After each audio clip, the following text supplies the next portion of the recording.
friends, welcome back, or welcome if you're new here. My name is Ourielle, I'm the Stitch Witch, I'll be your host. Today we're doing a regular podcast episode. I have a lot of wonderful things to show you, lots of updates. I'm very excited. Let's jump right in. Okay, let us start with my finished objects, and the first thing I want to talk about is the vest that I'm wearing right now.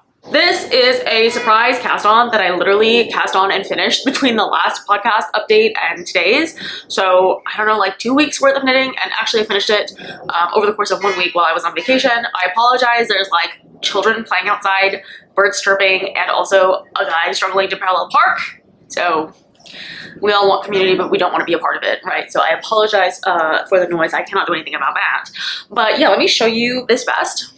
That's the whole vest. It's the whole thing. I am very short torsoed. So that is the vest. It is entirely made with scrap yarn. This is Paton's classic wool worsted. It is the free pattern See My Vest by Maker. I honestly did not have faith that this was going to turn out. The armhole on this was tremendous. Like, it had a very, very strong armhole silhouette, which is what I was looking for. I have a pet peeve where I don't like vests that just look like blocks. So you'll notice that it has a pretty nice trim cutout on the sides. So that way from the front, you can actually see there's some shaping here. My pet peeve is when vests go all the way out to the shoulder seam and then they just go straight down, kind of like a lot of the vests that you'll see. I'm not against paying for patterns. I'm actually very, very particular about patterns, and sometimes I will buy several patterns to get the one exactly that I'm looking for because I'm gonna spend all this time knitting a project. I don't really care about the like $7 it cost me to buy the pattern because I'm going to have to spend another $80 making the thing. You know, like it's not that important, the like small amount of money that I'm spending on the pattern. So not only was I looking for this particular shape, I'm actually extra pleased that it was free. The instructions were good. I had no problems with it. It was very, very quick to knit up. I knit a size 4 on 4.5mm needles using the Paton's classic worsted yarn. I thought it was going to be much more miserable to be in. I will actually tell you what the weather is right now. It is 70 degrees right now, so you know, for June 1st, that's actually not too bad. But I have been wearing this actually a couple times already, even though it is June. I find that as long as it's below 80 degrees, I can wear it as is.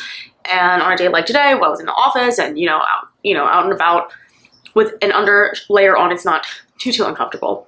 I knit this as an alternative to the Zabelai vest because I found out that it was intarsia knit, bottom up, flat and seamed, which I was not too keen on, actually. Believe it or not, that wasn't something that I really wanted to dip my toes into. So I knit this base as a just a plain scrap vest, and I'm planning on embroidering something here on the main chest section. I think in black, because I don't know that I want to do white. It'll just introduce a third color into this. I think black will be fine. I will do duplicate stitch, which I think a lot of people hate. And I've put off for a long time because I hear how like tedious it is. But I actually think, given the procedure, what I can see of it, it doesn't seem too bad. It's like just regular embroidery or cross stitch. It kind of feels like that. So shouldn't be too difficult. I think a rose would be cute. I think a chain could be cute. But I'm up to different design ideas. Okay, so that is what I'm wearing, and it's my first finished object. I'm actually really pleased that I kind of cranked it out relatively quickly and that I used up every last scrap of Paton's classic wool worsted in this dark gray moral. I had so many balls of this because my grandma bequeathed me, I don't know, like 2 dozen balls of this stuff. Like, I had several sweaters quantities worth, and I've been working it down over the last year, and finally we are down to 0. Actually, just like half a ball to finish a project from last year. But that feels really good, and that's why this vest is like an inch short. It's just because I didn't want to go buy another forsaken ball of this yarn. As much as I love this yarn and as great as it is, I'm just like kind of tired of it. I'm over it. Okay, now onto the sweater that I was wearing in my last video, which was my knitting goal resolutions video. I guess that video like definitely flopped because no one watched it, which is fine. I just felt like it would be good to do like a little check-in for myself and evidently just myself. But I was wearing this sweater in that video, and I kind of felt bad for showing it off in that video instead of a full-on podcast. But this is my finished Cecilia check pullover. The pattern has not yet released. I believe it might have been pushed back a week, so it's going to be released I think this Saturday. So if it's available, I will hopefully drop the details down in the comments below because I don't know exactly what the name is going to be called yet. All of it has been slightly different depending on which version we've been getting. But this is from Mipi the label.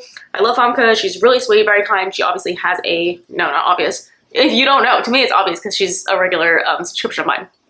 If you don't know already, she has a really lovely YouTube channel where she focuses on all of the kinds of like artsy, craftsy things that she does. And kind of like myself, she's all over the place. Like she does a lot of different creative tasks, and she's just incredibly talented. So this is a broken rib on the side.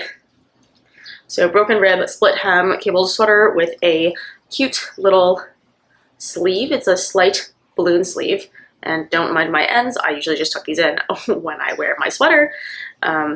And yeah, so that is the biggest thing that I finished besides this tiny little vest. Yeah, really adorable. I have no complaints. I am very inclined to like make another one, but for now I don't have any more sweaters quantities of yarn. So, but I thought it was a really fantastic pattern. I have no issues with it. She has a lot of really thoughtful details that kind of mirror each other throughout the various parts of the pattern, which I think is a gorgeous design detail. And she just has an eye for design. I think one of the things that I mentioned is that I would have loved a version with bust shaping. And she said that there was like an agreement with her tech editor, blah, blah, blah. Like basically the final version should have bust shaping in it. If that is the case and I get a final version of the copy of the like, you know, polished version on Ravelry, I will actually potentially make another version because I love the fact that there's a little breeze and I love the broken rib. I liked the small amount of texture way more than I thought I would. And the sleeves being the only part where the lace was made it a very potato chippy thing to enjoy because, you know, you got to do like a very, very small repeat over a short circumference. But on the body, you know, having that broken rib texture kind of just like keeps things from getting way too monotonous without being so difficult that you need to actually think. So I thought this was a really great middle ground. I'm really pleased with this sweater and I thought it was fantastic. Okay, now we are moving on to hand spinning. I continued working on my secret commission for my friend Jay, and this is the Noro dupe skein, or the custom blended skein that we finally came up with. If you have not been here for the whole ride, I basically took fiber and I put it on a blending board and I blended that out into rolags, and then those rolags ended up turning into like basically singles that I then chain plied onto itself. And I have a fair number of spinners here who are watching me, so hold your breath and don't judge me too harshly because this was actually pretty challenging to do based on how many different types of fiber were in this. It was like 3 different types of wool, silk, nylon, just like a whole bunch of different things. Like I don't really know, but it was a big mix of different wools, and we got something really fun and textured. This was exactly what we were going for. It was basically supposed to be a muted neutral, like a dark grungy neutral with some lighter spots, and ignore the mustard. That's just to tie my skein together. And then yesterday I finished chain plying the second one. So that is it on the bobbin. It's not done yet, but hopefully you can get a good feel for just how much motion and movement there is in this. There are obviously like thinner bits. So that one's thinner.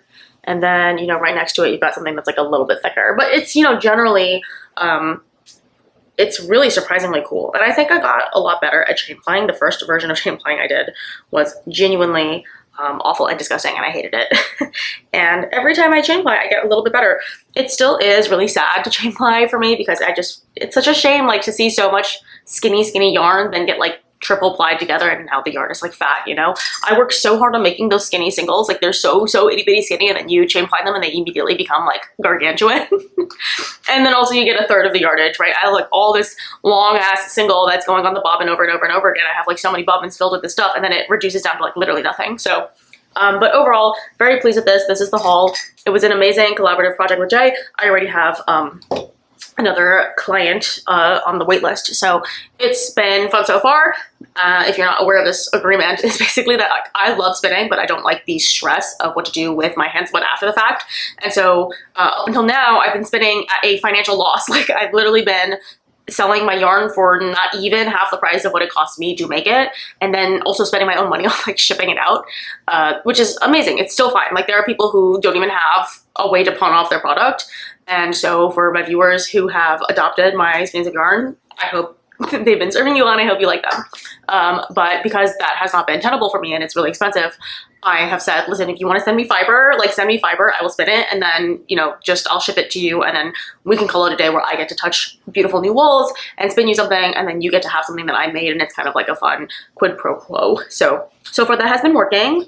I don't want to do too many of them at once because then like I fear that I will not be able to give each person like the attention that they deserve. But if that's interesting to you, definitely find me on Instagram and send me a request. It might be something that I might be interested in. So that is it in terms of like strictly fiber arts. I also have other finished objects that I want to share with you. First thing that I have right here are just like some incense cones. I started following a bunch of people who make cone incense. Now, I'm not any stranger to incense blends, you know, as a practicing witch. Yes, like the Stitch Witch is an actual witch. That's like not at all outside of my purview and outside of my scope and sequence of things, but making self-burning and like sustained burning incense is significantly harder than I thought. It looks deceptively easy. I watch the YouTube videos, I do the research, I watch the webinar, I buy all the products, I buy a mortar and pestle, or like another mortar and pestle that's like specific to the resin making, and it's like a whole thing. And you know, this is like an ancient art form that has gone back thousands of years, and you'd think that like it wouldn't be that difficult because people with really primitive tools and like not super precise measuring instruments and like maybe not as much product refinement where you're able to like get all the impurities and everything out, like we have systematized so many things, you'd think that it'd be really super duper easy now compared to how it used to be. No, actually making incense is really difficult, and I have not, like, not that it's not successful, but it's not as successful as I thought it was going to be. So yeah, you know, most of these products I had at home. The only thing I didn't really have was the mortar and pestle that I wanted, which obviously will be useful for other things. And there's a specific type of wood binder. It's a type of powder that is both a burning agent and also a binding agent, and I thought that was really cool. But I will just keep chipping away at it. I've been working on a couple different batches. It's been nice to have anyway. What I mean by like it's not great is that it doesn't burn all the way down by itself. It still needs a little bit of help getting through the halfway point or whatever. But it has been really nice making my own incense with absolutely no filler, no gunk, I guess. Like, obviously you can cut product with other stuff and maybe stuff that like doesn't burn as cleanly or doesn't have as pleasant a fragrance smell, or like it's you know, cheap wood product that's like not ideal, but then like they're cutting with fragrance or whatever. So I know what's in these and this is good. I'm not saying that other companies like don't make good stuff, but if you want like good hand-rolled incense, it is really expensive, and now I make my own. So again, the age-old adage of why buy something for $15 if you can spend $150 to do it yourself has struck again. But I also have upcycled something, which is fishing lures. I went fishing with my partner and his family last weekend. That was the Memorial Day vacation, and it was like a whole thing. There was like a whole lot of drama. Like, I ended up getting sick. It was difficult. The weather was bad. Everything was closed. It was just not fantastic. However, I was really excited up until the fishing trip because I prepared my own tackle box of lures. So my partner was like, yeah, I have a couple of old things. Like, maybe you could spruce them up with some like sparkly chrome powder or whatever. And I was like, say less. I am a retired nail artist, and I have like literally 1,000,001 materials to go in there and like literally coat this with like cosmetic grade resin. I spent like probably $25 of material on each lure because I use leaf gel from Japan. If you know, that stuff is really expensive. A leaf gel manicure is like hundreds and hundreds of dollars. But I don't do those. So that thing is burning a hole in my pocket. If anyone wants to buy a leaf gel collection and or Korean gels, let me know, because I have a whole lot of them that I used to run a multi-thousand-dollar business out of, and now I don't have anything to do with it. But anyway, suffice it to say, I was really excited to bust those out again.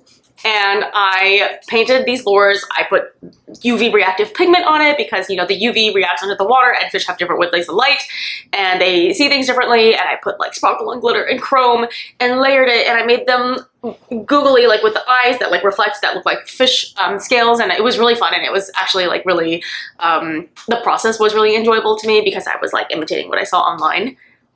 There were no fish on the water. It was a bad season for fishing. It was a bad day. Like, no one caught anything in our party, and then also in general in the area. You know, it was fishing season. It was a long weekend. All these dudes are out there, like dudes with their boats, man, and they all went out there and no one caught fish. Like, we got a couple things. Like, we definitely had a haul, but it wasn't like the, what is it? Like the biblical grade haul, the bounty that was promised to us. And it was a little bit, you know, it was a little bit of a disappointment. But the important thing was that my lures, they got bites and they worked. They did work. Were they the best? I don't know, because the weather was really bad and the fish didn't want to bite in general. So, but it was a finished object. That's the point of what I was trying to say. And I thought they were pretty cute myself. Okay, and the last kind of miscellaneous art thing that I've been doing is bookbinding. I am somewhat of a not bookbinding enthusiast, but I am particular. So I like watercolor. That's the medium of choice for me. And watercolor, unfortunately, is really particular about paper. The paper is expensive. And I randomly wanted to have an art night at home. And I didn't have any of my old art stuff because when I packed up and moved house, I wanted a clean slate. I wanted to start over. And what that meant was none of my art supplies were with me. They were kind of like at my mom's place or whatever. And so I was like, let me go to the art store and get some cheap watercolor paper that I am not so scared of ruining. And then I ended up turning it into a book. So this is what's called perfect bound book. And I am pretty happy with it. Look at this like painting that I did. I thought that was cute. Yeah, I'm pretty, and just like writing, cute. Okay, so this turns your 20 sheets of watercolor paper into 80 sheets that you can use, obviously half the size of its original form. But given that the only thing you need is a watercolor pad and glue, that's a pretty, and clamps, I guess, like binder clips. It's a pretty cost-effective way to increase your surface area and have something like more portable and more sturdy or whatever. But I found these at work today. I literally did this at work. I did obviously the preparation at home, but my computer was down in the morning, so I had like an hour to basically bookbind because I couldn't get into my work computer, which is great for me. This one I unfortunately made slightly poorly. It lies flat because that's the nature of perfect binding. It lies flat, except for in the very, very middle where I did not account for the spine. I cut the spines just a little bit big. They are chipboard, so listen to this. This is like recycled clipboard. It's very, very, very, very hard. Like I could probably give someone a fracture with this sketchbook. It will survive nuclear disaster. But because of that, I didn't think about the mass and I didn't measure this perfectly. So I am a little bit bummed that everything except for that page lies flat. I mean, the rest of it is perfect, you know, like it works fine. The second one, also like a $5 pad of watercolor paper. I mean, it's not good stuff. It's all cellulose based, but in terms of just like digging around and like playing with something, it works just fine. This lies totally flat all the way across. That is the nature of perfect binding. I'm very pleased with this. It will not come apart. I also don't use fancy bookbinding glue. I have only ever used E6000 and Elmer's glue, and I have done that for, I don't know, 15 years now. It works very, very well. I have done this with Arches watercolor paper that is very, very high risk. I have done this with the shittiest Canson mixed media paper that is very low risk. That's basically what this is. And though I will not be like updating you guys on my watercolor habits, I am excited to get back into it because it's been probably years that I've watercolored. So yeah, moths and bugs ate all of my sable brushes. None of the synthetic ones and none of the like shittier hair brushes, only my Kolinsky sable brushes, only my like very expensive foreign Russian import brushes that I bought back when I was in high school, and I was saving my like very, very bougie tutoring money. If you know this, you know that like I had a really bougie tutoring job and all I did was spend money on art supplies. Say what you want about me, I can be like broke as hell, but I will spend money on my art supplies.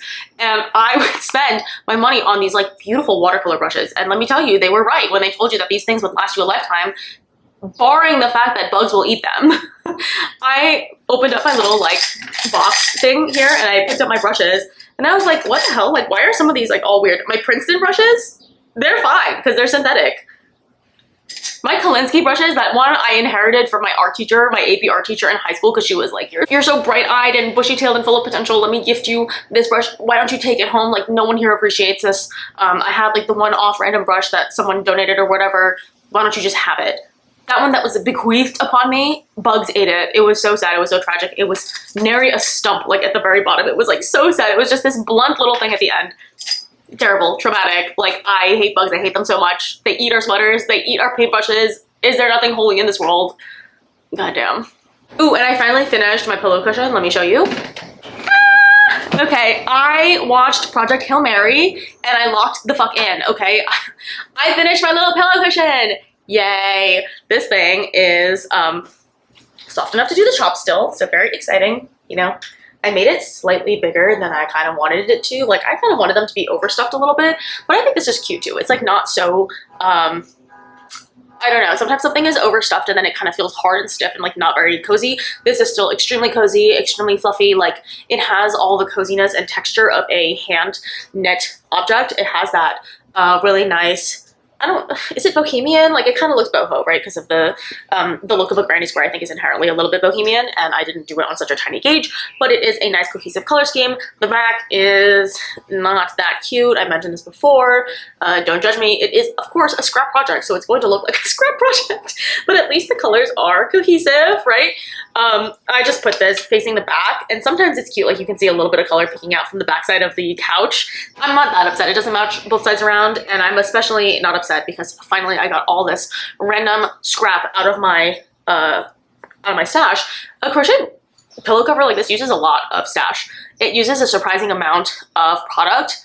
I don't want to say it was 500 grams of yarn, but it could have been. Like, it could have been 500 grams of yarn. This was a pretty beefy project. I ran through an entire skein of mustard, an entire skein of the this beige here, like 90% of a skein of this baby pink. Yeah, like, I definitely used up several skeins of yarn, and I even ran out of the peach pink, and I tried a different pink as well. If you can see on the border, this is a different shade of pink.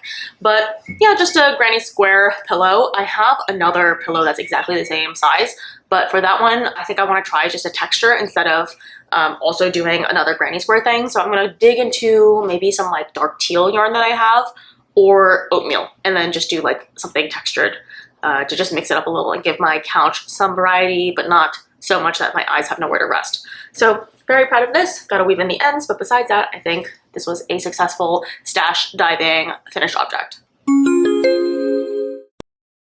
Let's talk about my whips, which I only really have one whip, which is my Klara blouse. There's not really much progress. I did finally start the sleeve. I could show you, but it's the same thing as I had from before. It's a black blouse. I didn't really make that much progress because I don't like knitting sleeves. This is not an unpopular opinion, and it's not a hot take. I don't need to be defending myself, but I will for a minute say that sleeves on a good day, already terrible. Sleeves in the summer, like, I would literally rather gnaw off my own arm. Like, I don't want to knit a sleeve in the summertime. Like, it's so annoying. And also my cats have, like, they've really started to enjoy sleeping on that blouse. And so, like, I'm also just, like, picking out fur constantly. And it's just, like, it's a hazard. I have to have an allergy pill. It's a whole thing. So the Klara blouse is my only whip. I end up casting on a bunch of stuff. I'm sorry. Okay, now I want to talk about my cast-ons because I have quite a few cast-ons to talk about. Not like a million, but I definitely have a few. One is the Vacation Vest by Park Williams. I wanted to make something for summer. And, you know, I made this vest that was the See My Worsted vest. And I love it. It's actually fantastic. However, I don't really like the fact that it's obviously made of 100% wool, and it's going to be extremely hot given that we don't have mild seasons anymore. So I thought it would be good to make something out of cotton. But the cotton that I have from Cascade, it is this Pima cotton, and it's a little ropey for my liking. I swatched for a couple things. I swatched for a Rebecca Clow sweater. It's the new one. I think it's the Solas, and I couldn't reach gauge for that. And then I swatched for a couple other things, and every single time I didn't meet gauge, which is just so frustrating. And of course you can adjust and do some gauge math, but I prefer when I can just plug and play and get going. And I had this pattern sitting in my stash because it was highly recommended. And I thought, you know what, why not? And I hit gauge this time. So this is the Vacation Vest by Park Williams. I am holding it double. So this is the Cascade Pima cotton, but if you notice there's a marl, it's because I'm holding it with this gifted cone merino. I got this Italian cone merino from a industry profesh. She was a machine knitting designer. And they had like all these cones that she, you know, worked at the big Italian sweater company or whatever. And she came to yarn night and was like, hey, if you want, you guys can have some of this yarn. I'm not using it. I don't really like hand knit. And when I do, I use fat ass yarn. And so I was gifted this really beautiful merino yarn, but it's so skinny and it's kind of hard to work with on its own. Like, you need to ply it like 10 times to get anything substantial. But when I use it as a lace weight kind of held on the side, it does make the cotton a little bit more bearable to knit with, which is enjoyable.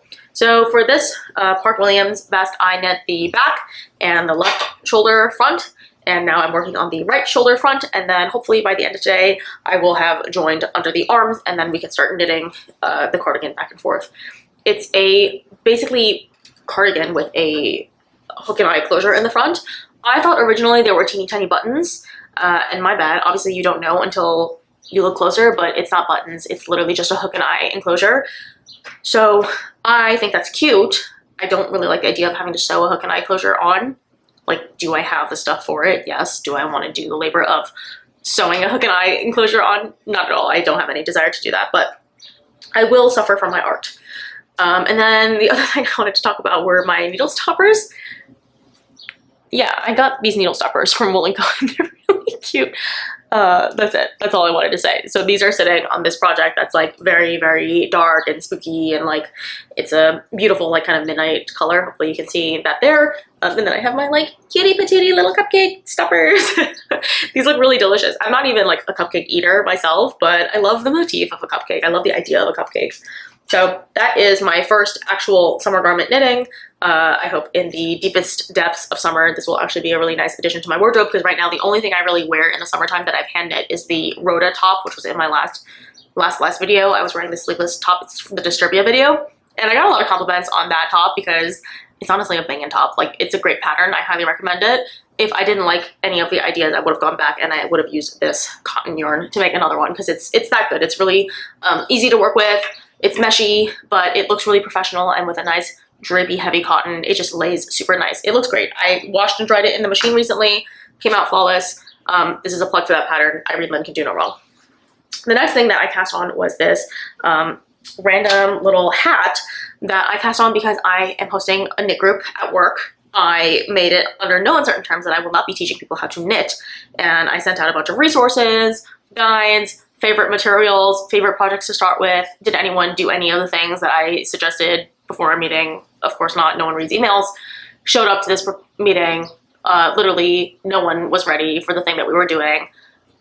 I ended up teaching people to knit, even though literally in 3 different emails I was like, I'm not teaching people to knit. This is like not a time for me to teach you how to knit. That's like not what I'm here to do. If we all want to like hang out and have fun with yarn, that's fine with me, but like do not look at me to like teach you guys how to knit. I don't want to do that.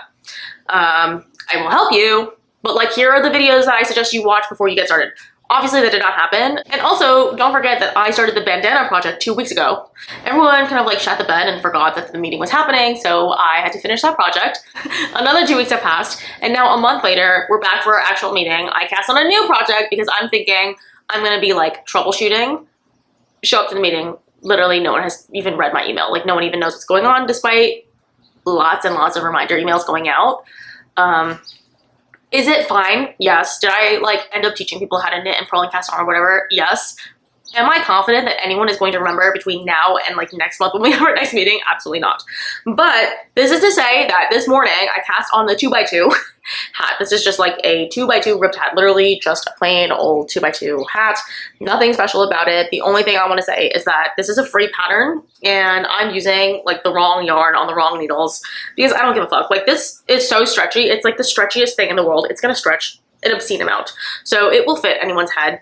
I think I cast on 96 stitches, but I probably should check that it's a multiple of 4. I don't even know what I don't even know what I did, to be honest, but I'm using 4.5mm needles and Lion brand local wool in the charcoal color. This is a really satisfying product to knit, but it is tedious on the hands because I do believe this yarn is just a little bit too thick for this yarn weight or the needle size. It would have been happier on a 5mm needle for sure. This is definitely like a nice heavy Aran weight yarn and I'm knitting it on like a worsted weight gauge. So it's definitely a little bit, it's rough on the hands, but I do think it'll block out very, very nicely. And I normally wouldn't sit through this to finish it, but my boss is leaving my job. And it's devastating. Like I almost cried at work today. Like he was definitely almost crying and like trying to hold it together because he was being brave and strong. But he got a promotion and he's leaving, which I'm really angry about because I was just thinking last week, like literally 5 days ago, and I was like, oh man, I'm glad that so-and-so is here. Like he's so great. I hope I have a lot of time to learn from him. And literally today, he's like, I put in my 2 weeks and I'm leaving. And I was like, okay, this is dad hat now. So this was originally going to stay on the boat as a boating hat because it's freezing on the water. And now it's going to my boss. So shout out to you, boss. I hope you remember me fondly. I hope when you ride your Harley and you wear this as a helmet liner that you think of me and you remember me as your favorite work daughter. Yeah, it's just a real bummer. We're going to pour one out for him, like everyone collectively. Say thank you. I'm hoping my tears that I shed will like help me block this hat out because it is a little bit wibbly wobbly. But as far as like a day's worth of progress, I don't think it's too bad. I'll probably finish it like by the end of the week. But I don't know if you'll see finished item clips by next podcast episode because he's literally leaving. He's leaving and I won't ever see him again. So yeah, we'll probably have to just do like video footage. But yeah, this is my hat for my boss. And I think that's it. I have one thing that I want to talk about, which is a knit along project that I am doing with my cyber friends. Let's talk about it. Not to be like, pinch me, I can't believe this is my job now, but like, pinch me, I can't believe this is my job now. I am friends with some of the podcasters that I have watched for years and years, and like we chat and stuff. There is a scrap along project in the summer by Andrew Garn and Handmade by Gynt. I wanted to join, and I came up with like a couple of different things that I was mentioning back and forth in the group chat, like, hey, like we should do this, like let's all use some scraps to like try a new project, let's try double knitting. And I posted the Miss Marple's winter scarf because I thought that it was a really beautiful pattern, especially in that like black and white. It was pretty, everyone was really down for it. And then Jack from Jack in the Attic was like, hey, I also found this scarf. It's called the Small Gifts double knitted scarf because we were all kind of like, we've never done double knitting, it's kind of scary. Let's all try it. It was all over. Like as soon as Jack posted that one, we're immediately jumping ship. We're gonna try to do the little like triangle bandana thing. I was really excited to do it in black and white because I think the black and white would kind of look like a tattoo, and you know, like Haley from Loch Ness is a tattoo artist, so I thought that could look really cool. And I thought, okay, if I don't do black and white, maybe I can do chartreuse in black, and that would look graphic because a lot of people did black and white, and not that I am constantly like, I have to be really unique and different, but like there is unfortunately a part of me that wants to see stuff that hasn't been done before. Like I don't really want to wear it as a garment, so to me the chartreuse in black was a really good idea. Then I went on that stupid fishing trip, and my partner's dad has this really amazing hat that was brown with red stitching. I might have a photo of it, and it's in like really shitty motel lighting. When I tell you it was like a single burned out bulb in the ceiling, and the lighting was like bad and it was not accurate, so like take this with a grain of salt. In the daylight it looked so much nicer, but it was this chocolatey brown, kind of like faded brown, maybe even like a cool brown, but it was a brown cotton cap with red stitching. It looked so vintage and so perfect, so perfectly vintage in a way that like modern reproduction, like vintage inspired stuff can only like hope to achieve, that like perfectly faded 50, 60-year-old worn in man look. Like a 60-year-old man is wearing this like grody cap that he's owned for 35 years.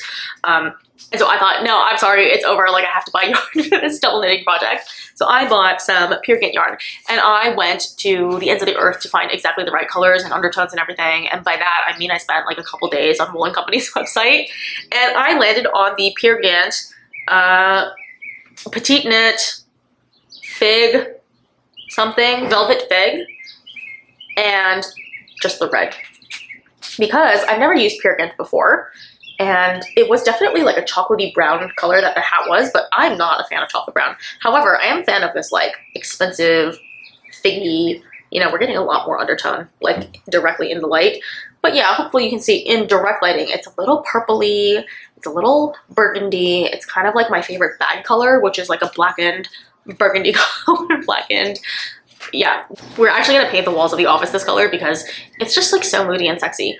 But this, and there's not really a right and a wrong side because it's double knit, so like you're gonna have a fully reversible garment on both sides. But I bought 3 balls of each. I hope it's enough. I did the math and it should be enough technically, but you know, you never know until you get there. But I am officially waiting to cast on. Today I think is the official start of the scrap along, the day I'm filming. By the time it comes out, we will have been like a weekend. Unfortunately, this will no longer count as my entry for the scrap along because it wouldn't be fair to basically use brand new yarn that I just purchased for a completely designated project. But this is the first thing that I've knit in like literally this entire time that wasn't scrap. Like my vacation vest was scrap. This was scrap. So I feel like I deserve it. I deserve buying a little like something once in a while. And of course it was a freaking accessory quantity of yarn. Like what is there to do besides like, you know, buy small scarf quantities worth of product? But it was sponsored by a beautiful client of mine who purchased one of my hand skeins, and she was like, hey, like this is kind of like an annoying, like we didn't have like a mutual way to like pay for each other's stuff, so she was like, I'm just gonna send you a gift card, and she gave me extra, which was so nice. So thank you so much, girl. If you're watching, you know who you are. I hope the yarn arrived safely in your home and that, you know, your little baby is doing well in her new house. But yeah, that was very, very, very enjoyable. I really enjoyed being able to spin yarn, give it to someone, and have them give me the ability to buy yarn like for free, right? That was fantastic, very fun, highly recommend. That was like the highlight. So not only is it going to be sentimental of the vacation and the trip and like being out there, you know, with family and fishing and having fun and like being inspired, and like reminding me of this vacation, it will also remind me of my beautiful subscriber who went out of her way to go and buy me a gift card that I could then like choose exactly what I wanted for a project. So you will always be in my heart, and on the scarf as a reminder of your generosity. So thank you so much for that experience. I am really looking forward to using PetiteKnit because I've never used it before. It is a yarn that like literally everyone and their mothers has used, usually for garments, I think, because it's a little bit rustic, but I am not fearful of a little bit of scratchy scratch on the neck, especially for a nice big cozy scarf. I think it'll be okay. And hopefully we can all appreciate, like, this scarf is gorgeous. It's really beautiful. The instructions are bare bones. There's no information whatsoever on double knitting. I have heard that it's difficult. We already have one brave soldier in our group chat who has like started and attempted with, and they were like, yeah, this is actually a lot harder than I thought it was going to be. So yeah, hopefully by next time I will have some kind of information, both for the scrap along itself. Remember, like, to, you know, do your input or whatever. I think there are like actual yarn prizes for this. The designer clearly put a ton of work into making this really, really beautiful design. I just wanted to give it a shout out. I will mention that I will attempt double knitting on it. Apparently it's going to be really difficult, but I will see if I can persevere. And yeah, that is literally finally it. I don't think there's a single other thing that I could possibly say about today's video. I feel like I've been talking for a million years. If you are somehow here at the end of the video, like, thank you so much for being here. Tell me a fun fact, like literally any fun fact about you, about me. I feel like I'm really winded, probably because it's the end of the day and I've like been doing a lot of stuff today, but yeah, I feel great about what I've accomplished in the last 2 weeks. It has been a very, very fruitful and creative and fun-filled time. It was really rejuvenating to be out on the water and by the lake and just kind of like in nature, like hanging out, like getting my feet dirty, being like a little crunchy granola girl or whatever. It's not usually my thing. I'm usually much more of like a city crawler myself. But this was good. It was good. I feel refreshed. I'm ready to continue knitting. I have a little bit of summer knitting, a little bit of winter knitting, a little bit of spinning. Like, it's all been very, very perfect. Tour de Fleece is coming up. I have no plans officially for Tour de Fleece, but I'm hoping that, you know, inspiration strikes me. So if you have any fiber company recommendations, drop those down below. I would love to like learn more about Tour de Fleece because now I actually feel like I could spin, like I could marathon spin for once. It's my year to finally join in on the fun. I don't want FOMO. All right, guys, that is it. I have an appointment with my sketchbook. I have 100 mini drawings to do because a watercolor artist told me to do so. So thank you so much for watching. I'll see you on the next one. Bye!